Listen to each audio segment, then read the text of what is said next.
ലിമിറ്റേന്ന് ഓടിച്ചാണ്ടല്ലോ. ചുമ്മാ ഇരിയടാ. സാരമില്ല മോളെ, നമുക്ക് ഇവനെ ചുട്ടടി കൊടുക്കണം. എന്താ അവിടെ? ആഹാ, രഞ്ജിനിയോ? രാവിലെ കാണാതായപ്പോ ഞങ്ങൾ കരുതി നാളെ വരുമെന്ന്. ട്രെയിൻ വളരെ ലേറ്റ് ആയില്ലേ? ഏയ്, അത്രയധികമൊന്നുമില്ല. റെയിൽവേക്കാരുടെ ഭാഷയിൽ പറഞ്ഞാൽ 255 മിനിറ്റ് ലേറ്റ്. ആന്റിയെ കാണാത്തോണ്ട് ഞാൻ കരുതി ചിലപ്പോ ട്രെയിൻ പാളം തെറ്റി കാണുമെന്ന്. മതി മതി, അവന്റെ ഓരോ രണ്ടു നിന്ന് ഹോംവർക്ക് ചെയ്യാൻ നോക്ക്. ആ മോള് നിക്ക്.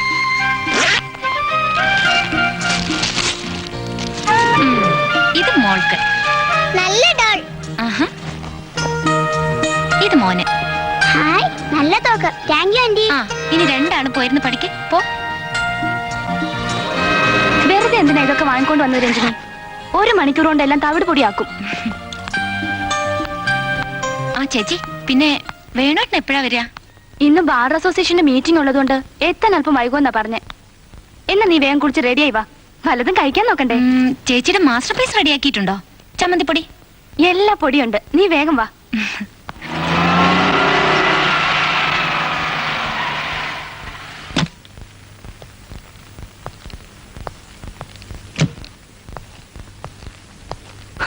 അല്ല, നമ്മുടെ ജേർണലിസ്റ്റ് എത്തിയോ? അകത്തുണ്ട്. വന്നത് മുതൽ പിള്ളേർ രണ്ട് പിന്നാലെ കൂടിയിരിക്കുക. പുകപടലങ്ങൾ പെട്ടെന്ന് ആകാശത്തോളം ഉയർന്നു. അതിൽ നിന്ന് ഭൂതത്തിന്റെ മുഖം തെളിഞ്ഞു വന്നു. പേടിച്ചു വിറച്ചു നിന്ന മുക്കുവനോട് ഒരട്ടാസത്തോടെ ഭൂതം ചോദിച്ചു, എന്താണ് ജേർണലിസ്റ്റേ? ആഹാ, ഡാഡിയായിരുന്നോ? ഞങ്ങൾ വിചാരിച്ച ഭൂതാണെന്ന്. പിള്ളാരെ വരട്ടി ഇരുത്തിരിക്കുകയാണല്ലേ? അല്ല വേണുട്ടാ, ഈ കോടതി കഴിഞ്ഞാൽ നേരെ വീട്ടിൽ വരാതെ ബാർ അസോസിയേഷന്റെ പേരും പറഞ്ഞുള്ള ഈ ചുറ്റിക്കറങ്ങൽ നിർത്താറായില്ലല്ലേ? ഓഹോ, അപ്പൊ പരദൂഷണം നടന്നിട്ടില്ലെന്ന് മനസ്സിലായി. ഞാനൊന്നും പറഞ്ഞിട്ടില്ല കേട്ടോ. ഡാഡി എന്തിനിപ്പോ ഇങ്ങോട്ട് വന്നത്? കഥയുടെ മൂട് മുഴുവൻ പോയി. മതി മതി, രണ്ടു പോയി കിടന്ന് ഉറങ്ങാൻ നോക്ക്. ഞങ്ങളൊന്ന് ആന്റിയുടെ കൂടെ ഉറങ്ങുന്നു. അതെ, ഞങ്ങൾ ഇന്ന് ഒരുമിച്ച് ഉറങ്ങാൻ പോവാ. രഞ്ജിനി, വേണ്ടാത്തൊന്നും ശീലിപ്പിക്കണ്ട. അത് നിനക്കിട്ട് തന്നെ പറയാവും. അതെ, ആന്റി സഹിച്ചോളൂ.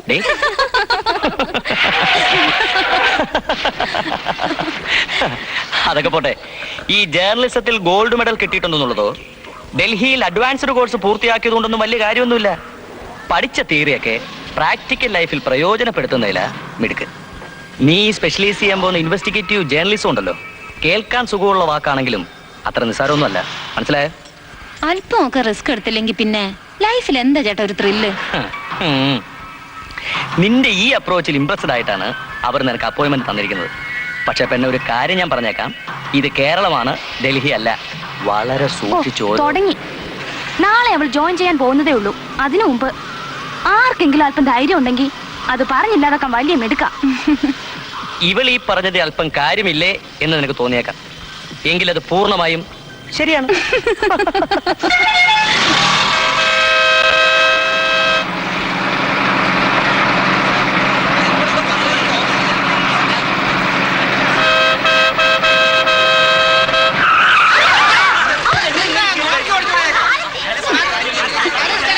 എവിടെ നോക്കിയാണ് സൈക്കിൾ ഓടിക്കുന്നത്?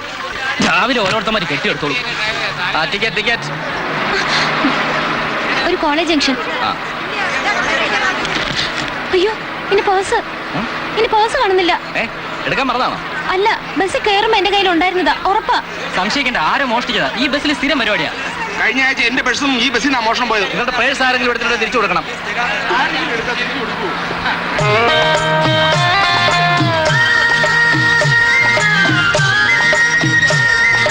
അയ്യോ, അതാ എന്റെ പേഴ്സ്. അയ്യോ, ഇതെനിക്ക് കളഞ്ഞിട്ടിതാ താഴേന്ന്. പേഴ്സ് അടിക്കുന്നത് ഞാനല്ല. വണ്ടി നേരെ സ്റ്റേഷനിലേക്ക് വിട്ടെ. സംശയിക്കണം, കാരണമില്ലാതെ ഞാൻ എടുത്തു തരാൻ പോയ അത് ഞാനല്ല. അപ്പൊ ഇത് നീയാണോ? ഇത് ഞാനല്ല.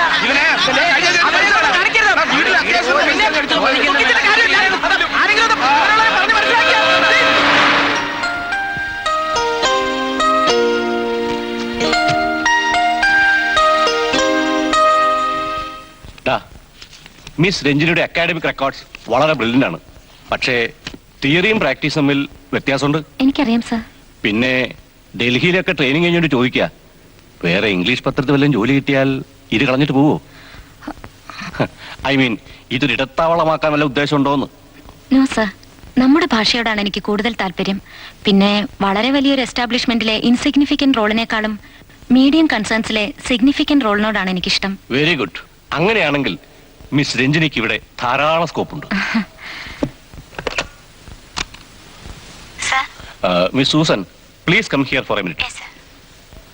സബോർഡിനേറ്റ്സിന് വളരെയധികം സ്വാതന്ത്ര്യം കൊടുക്കുന്ന കൂട്ടത്തിലാണ് ഞാൻ. ബട്ട് വൺ തിങ്, റിപ്പോർട്ടേഴ്സ് കൊണ്ടുവരുന്ന എന്ത് മാറ്ററും പത്രത്തിൽ അടിച്ചുവരുന്നത് പ്രതീക്ഷിക്കരുത്. എനിക്ക് ആവശ്യം ഫാക്ട്സ് ആണ്, തെളിവുകളുടെ ബലമുള്ള വസ്തുതകൾ. എന്ത് ഗൈഡൻസ് വേണമെങ്കിലും രഞ്ജിനിക്ക് എന്നോട് ചോദിക്കാം. Thank you sir. Sir. Susan, ഇത് മിസ് രഞ്ജിനി മേനോൻ, ഹലോ. പുതിയ റിപ്പോർട്ടറാ. എഡിറ്റോറിയൽ സെക്ഷനിൽ കൊണ്ടുപോയി എല്ലാവരും ഒന്ന് ശരി പരിചയപ്പെടും. Sir. Then okay, all the best. Thank you sir. Very sorry mister Unnikrishnan, conductor ഇങ്ങനെ ഒരു കംപ്ലൈന്റ് പറഞ്ഞുകൊണ്ട് മാത്രമാണ് നിങ്ങളെ ക്വസ്റ്റ്യൻ ചെയ്യേണ്ടി വന്നത്. ഞാൻ പറയുന്നത് മുഴുവൻ കേൾക്കാനുള്ള ക്ഷമ പോലും അയാൾ കാണിച്ചില്ല. പേഴ്സ് ഞാൻ പോക്കറ്റ് അടിച്ചിട്ട് പിടിക്കുമെന്നായപ്പോഴാണ് തിരികെ കൊടുക്കാൻ തുടങ്ങിയത്. അയാളെ കുറ്റം പറഞ്ഞിട്ട് കാര്യമില്ല. ബസ്സിലൊക്കെ ഇതിപ്പോ ഒരു സ്ഥിരം പതിവാ. സ്റ്റേഷനിൽ കൊണ്ടുവന്ന് ചെക്ക് ചെയ്യുമ്പോൾ പലപ്പോഴും പ്രതികൾ നമ്മൾ ഒരിക്കലും എക്സ്പെക്ട് ചെയ്യാത്ത പാർട്ടീസ് ആയിരിക്കും. അതുപോട്ടെ, ഇപ്പൊ ഇങ്ങോട്ട് വരുന്നുണ്ടെന്ന് ഫോൺ ചെയ്താരാ? എന്റെ സുഹൃത്താ, journalist association president RJ Kizhakkedam.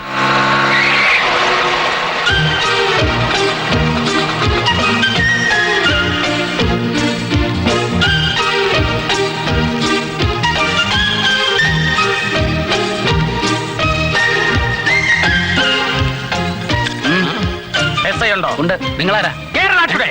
അല്ല പിന്നെ. ബസ്സിലെ യാത്രക്കാർക്ക് ടിക്കറ്റ് എഴുതി കൊടുക്കുന്ന കണ്ടക്ടറുടെ കാക്കിയും നീതിപാലനത്തിന് വേണ്ടി സാറണിഞ്ഞിരിക്കുന്ന ഈ കാക്കിയും രണ്ടും രണ്ടാണ്. സാമാന്യ ബോധമില്ലാത്ത ഒരു കണ്ടക്ടർ കഴുതയുടെ അബദ്ധ ജടിലമായ ജൽപ്പനങ്ങൾക്ക് സാറിന്റെ മസ്തിഷ്കത്തെ മരവിപ്പിക്കാൻ കഴിയുമെന്ന് വിവേകശാലിയായി ഞാൻ കരുതിയിരുന്നില്ല. തുറച്ചു നോക്കണ്ട, ഞാൻ കിഴക്കേടം, കേരള ടുഡേ. കിഴക്കേടം, പ്രശ്നമല്ല, സോൾവ് ആയി. ആര് പറഞ്ഞു സോൾവ് ആയെന്ന്? പ്രശ്നം തുടങ്ങിയിട്ടേ ഉള്ളൂ. യാത്ര പുറപ്പെടാൻ ഒരുങ്ങിയിരിക്കുന്ന ഒരു ട്രെയിനിലോ പ്ലെയിനിലോ ബോംബ് വെച്ചിട്ടുണ്ടെന്ന് ഏതെങ്കിലും അജ്ഞാതൻ ഫോൺ ചെയ്ത് പറഞ്ഞാൽ ഉടനെ ട്രെയിനും പ്ലെയിനും ക്യാൻസൽ. ലക്കും ലഗാനും ഇല്ലാതെ ബസ്സിൽ യാത്ര ചെയ്യുന്ന ഒരുത്തന്റെ പോക്കറ്റ് അടിച്ചു എന്ന് സംശയം പറഞ്ഞാൽ ഉടനെ ബസ് പോലീസ് സ്റ്റേഷനിലേക്ക്. ഈ വ്യവസ്ഥിതി ഇവിടെ അവസാനിപ്പിച്ചേ പറ്റൂ ഇൻസ്പെക്ടർ.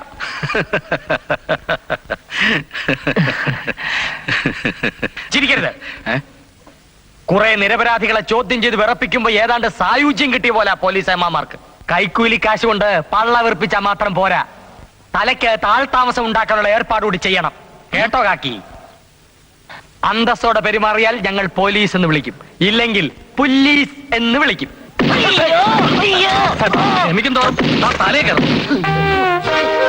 ക്ഷമിക്കണം സാർ, സാധാരണ പത്രക്കാരൊക്കെ ഇങ്ങനെ പറയുമെന്ന് ഞാൻ പറഞ്ഞുകൊണ്ട് വരികയായിരുന്നു. പക്ഷെ ഞാൻ എങ്ങനെ പറയില്ല എന്ന് പറയുന്നതിന് മുമ്പ് ഇടി വീണു. 60 തവണത്തേക്ക് മാപ്പാക്കണം, വിവരക്കേട് കൊണ്ടാ. കിഴക്കട ഞാനും വരുന്നു. ഞാൻ പുറത്ത് വെയിറ്റ് ചെയ്യാം. മർമ്മത്തിലാ കൊണ്ടുപോകും.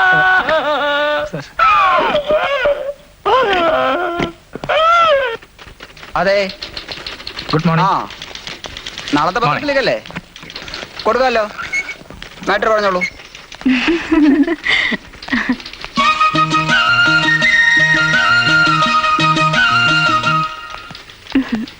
ഇത് രഞ്ജിനി മേനൻ, പുതിയ റിപ്പോർട്ടറാ. ഇത് ഉണ്ണികൃഷ്ണൻ, സബ് എഡിറ്റർ. ഇത് നമ്മുടെ. ഞാൻ RJ കിഴക്കേടം, സിറ്റി കറസ്പോണ്ടന്റ് ആണ്. പോലീസ് സ്റ്റേഷനിൽ പോയ കാര്യം എന്തായി? എന്താകാൻ, ഞാൻ സബ് ഇൻസ്പെക്ടറെ വരട്ടിയപ്പോ അയാൾ നിന്ന് വിറയ്ക്കാൻ തുടങ്ങി. 24 hours കാസർഗോഡേക്ക് കമത്തു എന്ന് പറഞ്ഞപ്പോ ഒറ്റ മോങ്ങൽ. തലയ്ക്ക് സ്ഥിരതയില്ലാത്ത ഏതോ അലവിലാതി പെണ്ണാണ് വാദി. അല്ലെങ്കിൽ താഴെ വീണ പേഴ്സ് എടുത്ത് കൊടുക്കാൻ പോയാൽ കള്ളനാക്കൂ. Bloody bitch. അവളെ എന്റെ കൈ കിട്ടിയാ ഞാൻ ചെകിടത്തൊന്ന് പൊട്ടിക്കും. കണ്ടക്ടറാണ് ഇത്രയും പ്രശ്നം ഉണ്ടാക്കിയത്. നീ തന്നെ ഇപ്പൊ മാറ്റി പറയുന്നു? നീ തന്നെയല്ലേ പറഞ്ഞ അവളെ കണ്ടാ തന്നെ അറിയാം ഒരു വട്ടിന്റെ ലക്ഷണം ഉണ്ടെന്ന്.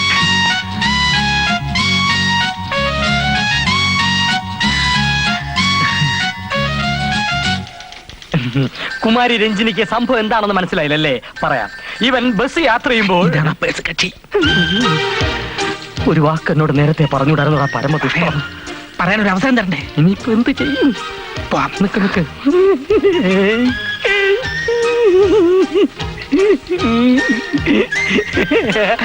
ബസ് യാത്ര ചെയ്യുന്നത് രഞ്ജിനിയാണെന്ന് എനിക്ക് നേരത്തെ അറിയായിരുന്നു.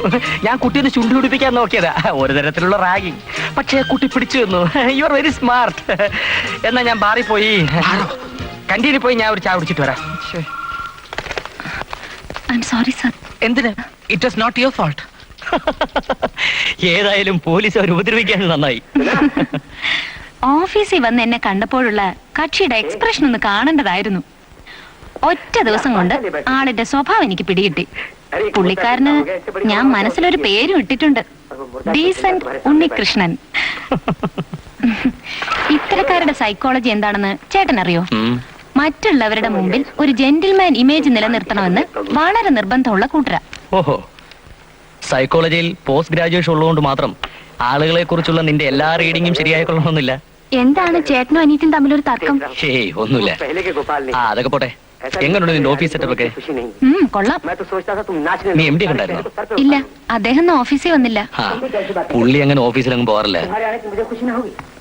പത്രം മാത്രമല്ല, വേറെ 100 കൂട്ടം ബിസിനസ് ഉള്ള ആളാ. ഏതായാലും രാവിലെ വീട് വരെ ഒന്ന് പോയി അദ്ദേഹത്തെ കാണുന്നതും പരിചയപ്പെടുന്നതും നല്ലതാ. നമ്മുടെ അടുത്ത സ്ട്രീറ്റിലാ താമസം. Where does the sun rise? The sun rises in the east.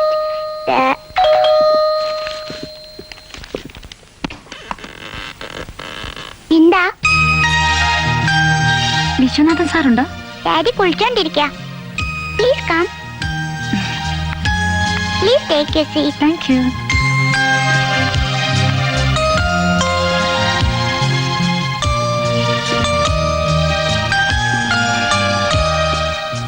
Cow gives us dash and dash.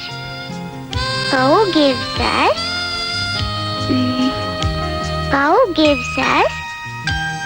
milk and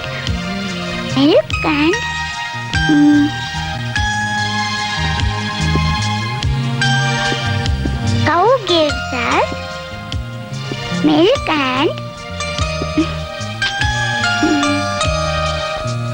meat. എനിക്കറിയാം, മറന്നുപോയതാ. മീറ്റ്. ആന്റിക്ക് പുസിക്കാറ്റ് അറിയാവോ? പിന്നെ അറിയാലോ. Pussycat, pussycat, where have you been?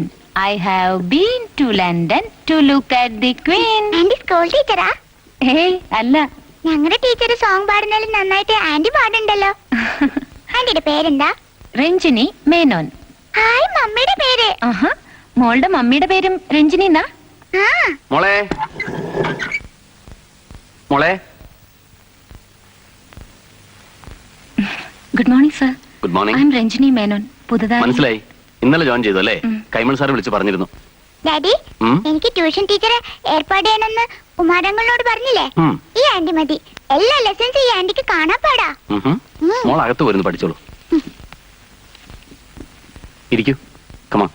വേണ്ട സർ, ഞാൻ ഇറങ്ങാ. മാനേജിംഗ് ഡയറക്ടർ എന്ന നിലയിൽ സാറിന് ഫോർമലായിട്ടൊന്ന് മീറ്റ് ചെയ്തിട്ട് പോവാന്ന് കരുതിയാ ഞാൻ. It's okay. All the best. കാര്യം. Thank you sir.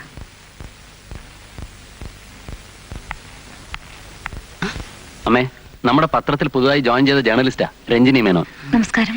കേറിയിരിക്കെ, ഞാൻ കാപ്പി എടുക്കാം. വേണ്ടമ്മേ, ഇനി ഒരു ഉത്സവം. വരട്ടെ സാർ. വരട്ടെ അമ്മേ.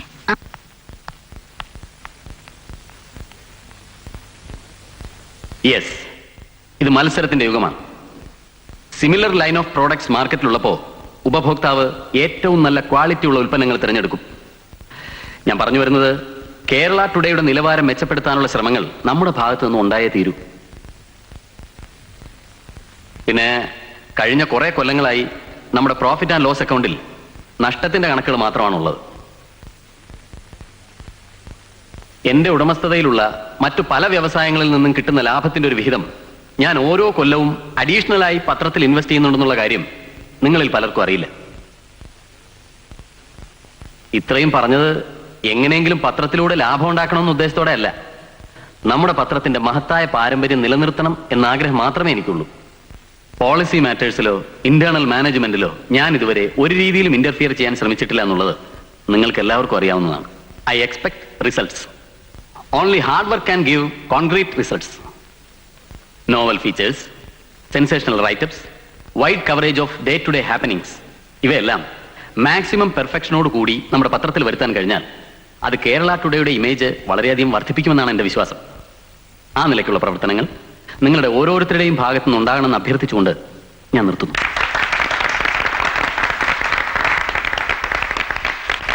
സത്യം പറഞ്ഞ മാനേജിംഗ് ഡയറക്ടറുടെ പ്രസംഗം കേട്ടപ്പോ എന്റെ കണ്ണ് നിറഞ്ഞുപോയി.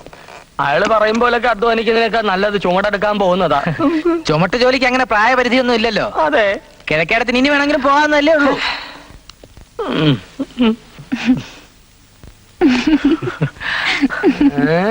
ഞങ്ങള് തമ്മിൽ ഇങ്ങനെ എപ്പോഴും തമാശ പറഞ്ഞോണ്ടിരിക്കും. എന്തിന് നമ്മുടെ പത്രത്തിന്റെ പഴയ ഇഷ്യൂ ഒക്കെ ഒന്ന് റെഫർ ചെയ്യുന്നത് നന്നായിരിക്കും.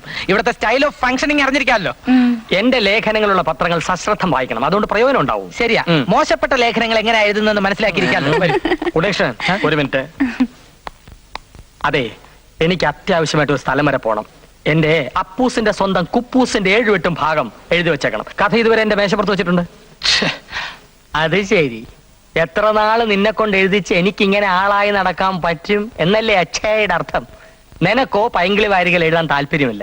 അപ്പൊ പിന്നെ കൂലിക്ക് എഴുത്ത് നല്ല പരിപാടിയല്ലേ? കിട്ടുന്നത് പാതി നിനക്ക് തരുന്നുണ്ടല്ലോ. കാശിന്റെ കണക്ക് അവിടെ നിൽക്കട്ടെ. എവിടെ എത്ര അത്യാവശ്യമായിട്ട് പോകാനുള്ളത്? സംഗതി പരമരഹസ്യമാണ്, ശ്രദ്ധിച്ചു കേൾക്കണം. ഒരു നക്ഷത്ര വേശ്യാലെ സംഗതത്തെ കുറിച്ച് അറിവ് ലഭിച്ചിട്ടുണ്ട്. നേരിട്ട് പോയി ചില വിവരങ്ങൾ ചോർത്തിയെടുത്ത് നാളത്തെ പത്രത്തിൽ തന്നെ കാറ്റണം. അതത്ര ഈസി ആയിട്ട് നടക്കുന്ന കാര്യമാണോ? അല്ല, അതിന് ഞാൻ വേറെ വകുപ്പ് കണ്ടുവച്ചിട്ടുണ്ട്. എന്റെ പരിചയക്കാരി ഒരു നാടക നടിയെ ഞാൻ കൂടെ കൊണ്ടുപോകും. എന്തിന്? ആ പെണ്ണിനെ അവിടെ നിർത്താനാണെന്ന് കള്ള പറയും. എന്നിട്ട് ഞാൻ അകത്ത് കയറും, ചോർത്തും. എങ്ങനെയുണ്ട് എന്റെ ഐഡിയ? ബെസ്റ്റ്. എന്നാലും ഇന്നലെ വരെയും ചീത്ത പെണ്ണുങ്ങളാ ഇവിടെ താമസിച്ചോണ്ടിരുന്നെന്ന് ഓർക്കുമ്പോഴാ ഒരു മനപ്രയാസം. അതിലൊന്നും ഒരു കാര്യമില്ലടി. അവരെ എല്ലാം കസ്റ്റഡിയിൽ എടുക്കാനുള്ള ഭാഗ്യം ഈശ്വരൻ ഈ സോമന് തന്നില്ലേ? സത്യം പറഞ്ഞ ഞാൻ അവരെ ഒഴിപ്പിച്ചതിന്റെ ഒരു നന്ദി സൂചകമായിട്ട് നമ്മൾ ഇവർക്ക് 4 വാടക കൊടുത്താൽ മതിയെന്നാ ഈ വീട്ടുടമസ്ഥൻ പറഞ്ഞിരിക്കുന്നത്. ഇന്നത്തെ കാലത്ത് ഇത്രയും വലിയൊരു വീട് 850 രൂപയ്ക്ക് എവിടെ കിട്ടാനടി? ആ, അത് ശരിയാ. ആ,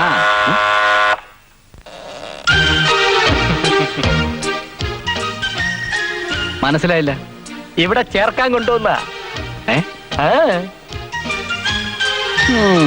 എങ്ങനുണ്ട് ഉരുപ്പടി? തരക്കേടില്ല. അതേവാ,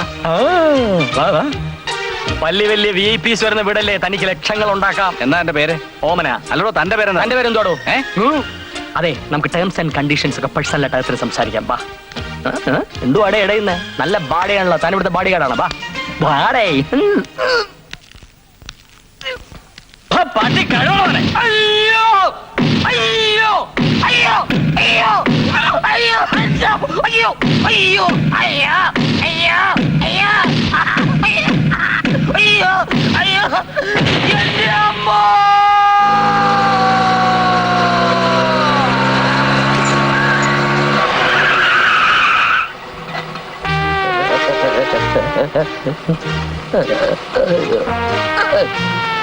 എന്തു പറ്റി? ശബ്ദം പോയി. ഈ അടുത്ത കാലത്തൊന്നും ഇത്രയും അടി ഒരുമിച്ച് കൊണ്ടിട്ടില്ല. ആ പഴയ എണ്ണയും കുഴമ്പ് കൂടി ഇരിപ്പുണ്ടല്ലോ. ഉണ്ട്. കുറച്ച് വെള്ളം ചൂടാക്കി ദേഹം മുഴുവൻ പിടിച്ചു താനിയ കേൾക്കണം. പോണ്ടാന്ന് പറയണമെന്ന് മനസ്സിലുണ്ടായിരുന്നു. അത് മനസ്സിലുണ്ടായിരുന്ന മതിയോടെ പറഞ്ഞു തൊലക്കട്ടെ. പക്ഷെ അടി കൊള്ളണമെന്ന് തലയിൽ വര കിടക്കുമ്പോ അത് നമ്മൾ ആരെങ്കിലും വിചാരിച്ചാ മായ്ക്കാൻ പറ്റുമോ? കിടക്കണം. ഈ ടൈപ്പ് 2 ഇടി കൂടി കിട്ടിയിരുന്നെങ്കിൽ ജനങ്ങളുടെ പ്രിയങ്കരനായ കിഴക്കേടൻ ദിവംഗതനായി ഇന്ന് നമ്മുടെ പത്രത്തിൽ തന്നെ ബ്ലാക്ക് ബാർഡറിൽ ഫോട്ടോ അടിച്ചു വന്നേനെ അനിയ. വിഷമിക്കാതെ നമുക്ക് അതിനു വേണ്ടി പ്രാർത്ഥിക്കാം.